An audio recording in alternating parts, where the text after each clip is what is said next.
कल कानपुर में जो हिंसा हुई है उस पर तमाम प्रतिक्रिया मिल रही हैं। लोग अपनी अपनी बात कह रहे हैं, खासकर राजनेता, विधायक। और इस वक्त हम रुख करेंगे शैलेश अरोड़ा का, हमारे सहयोगी उनके साथ मौजूद हैं, भारतीय जनता पार्टी के नेता मोहसिन रजा। हम सीधा शैलेश का रुख करेंगे और शैलेश बात करने वाले हैं मोहसिन रजा साहब से। जी शैलेश।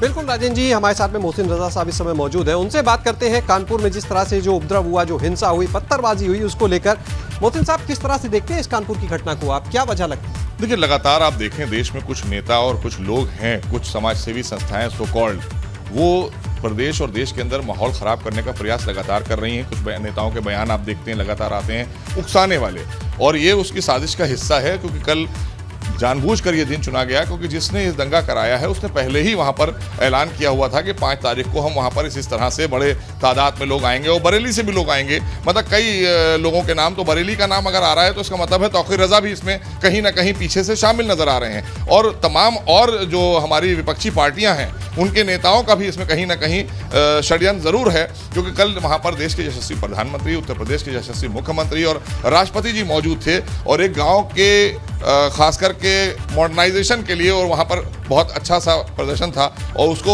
इनॉग्रेट करने के लिए गए थे माननीय प्रधानमंत्री। तो ऐसे दिन को जानबूझकर चुना गया। ये एक साजिश की गई कि एक माहौल खराब किया जाए और सांप्रदायिक सौहार्द को बिगाड़ा जाए। और जहां जन कल्याणी सरकार चल रही है, जहां कानून का राज स्थापित है, ये पसंद नहीं आ रहा है लोगों को। और वो इसी की आड़ में कहीं ना कहीं कोई को घुमा फिरा कर, जिस तरह से कल जुमे का सहारा लिया गया, लोगों को सड़क पर निकाला गया, पथराव किया गया, दुकानें बंद कराने का प्रयास किया गया, तो इसको लेकर हम अपने वहां के पुलिस प्रशासन को बधाई देंगे कि उन्होंने फौरन स्थिति को संभालते हुए, इधर एक तरफ सारे वीवीआईपीज हमारे मौजूद थे, प्रधानमंत्री से लेकर राष्ट्रपति और मुख्यमंत्री वहां मौजूद थे, उसके बाद भी सुरक्षा व्यवस्था इतनी चौक चौबंद थी कि हमने सारी चीजों को नॉर्मलाइज कर लिया। क्योंकि सुरक्षा हमारी प्राथमिकता है आदरणीय योगी जी की, तो उसको आगे बढ़ाते हुए हमने कार्रवाई की है। और हमारी पुलिस प्रशासन ने काफी लोगों को अरेस्ट भी किया है। और अभी जो मेन आरोपी है उसके यहाँ छापे मारे जा रहे हैं और उसकी जानकारी मिल रही है पुलिस को। जैसे ही आगे उसको पकड़ा जाएगा, हम बड़ा खुलासा भी करेंगे कि कौन लोग इस साजिश में शामिल थे, क्योंकि ये साजिश का ही पार्ट माना जाएगा। उसका एक फुटेज आया है, हमने भी देखा है, शायद आप लोगों तक नहीं आया होगा। वो पहले 5 तारीख की बात कर रहा है कि 5 को हम कोई आंदोलन करेंगे, और फिर एकदम से 3 तारीख को आंदोलन किया गया। तो इसका मतलब है कि इसको एक साजिश के तहत किया गया कि जब यहाँ पर सारे देश के हमारे बड़े शीर्ष नेतृत्व मौजूद होगा, तब हम सांप्रदायिक सौहार्द खराब करेंगे। तो ऐसे लोगों के खिलाफ सख्त से सख्त कार्रवाई हम करेंगे। ये योगी सरकार है, भारतीय जनता पार्टी की सरकार है। सबको न्याय देना, सबको सुरक्षा देना, ये हमारी प्राथमिकता और प्रतिबद्धता है। इसको जो भी हाथ मिलेगा, चाहे वो कितना भी शक्तिशाली व्यक्ति हो, चाहे किसी भी पॉलिटिकल पार्टी से संरक्षित हो, हम कार्रवाई करेंगे और नजीर बनाएंगे उत्तर प्रदेश के अंदर। यानी जिस तरह आपने कहा, ये सिर्फ सांप्रदायिक मामला नहीं है, इसका मतलब पॉलिटिकल मूव भी। आपने विपक्षियों का भी जिक्र किया। बिल्कुल भी है, क्यों नहीं है? क्योंकि उसने कहा कि बरेली से भी लोगों को हमने बुलाया है। तो बरेली से लोग कौन आ रहे हैं, तो इसको जवाब कांग्रेस को देना होगा। तौकीर रजा का नाम उसमें क्यों नहीं आएगा? क्योंकि तौकीर रजा भी लगातार उनके जो बयान आ रहे हैं, लोगों को भड़काने वाले आ रहे हैं, एक विशेष समुदाय को उकसाने वाले आ रहे हैं, और इसने भी यही सब बयान दिए हैं। इसके बयान भी अगर आप देखेंगे तो ये एक सांप्रदायिक माहौल खराब करने के लिए जो काम हो रहा है, हम उसको हरगिज नहीं होने देंगे। और उत्तर प्रदेश में आदरणीय योगी जी के नेतृत्व की सरकार है। अब लोगों को बर्दाश्त नहीं हो रहा है कि ये न्यायपूर्ण सरकार कैसे चल रही है, जन कल्याणी योजनाएं कैसे जमीन पर उतारी जा रही हैं, ये इसलिए परेशान है। सपा ने भी निशाना साधा है, सपा भी आड़े हाथों ले रही है आप लोग को इसमें। देखिए, मैंने कहा कि वो तो आड़े हाथों इसलिए नहीं ले सकते, सब उन्हीं के पाले हुए लोग।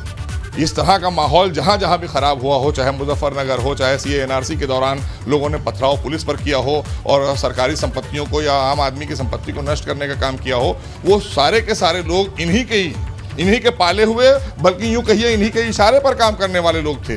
तो उनको तो पकड़ के जेल में डालने का काम किया योगी सरकार ने। अब थोड़े बहुत जो बचे हैं, तो वो सांप्रदायिक सौहार्द खराब करने का प्रयास कर रहे हैं। और तमाम नेताओं के बयान भी जो आ रहे हैं, वो इसी का संकेत कर रहे हैं कि अब तो पता है कि अब सरकार तो बन गई है, प्रदेश की जनता ने स्वीकार किया है आदरणीय योगी जी की सरकार को, और उनके कार्यों को सराहा है, माननीय प्रधानमंत्री के कार्यों को सराहा है। तो इसलिए परेशान ये हैं, इनकी दुकानें बंद हो चुकी हैं।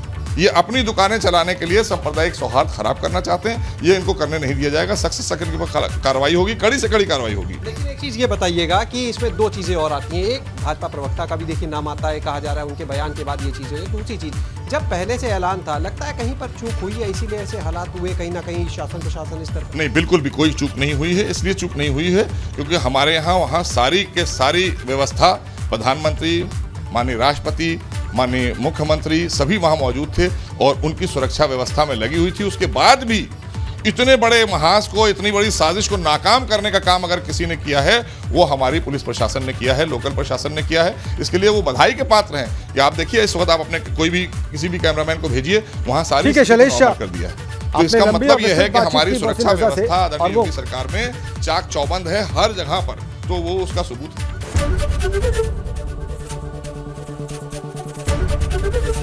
एबीपी गंगा, खबर आपकी, जुबान आपकी।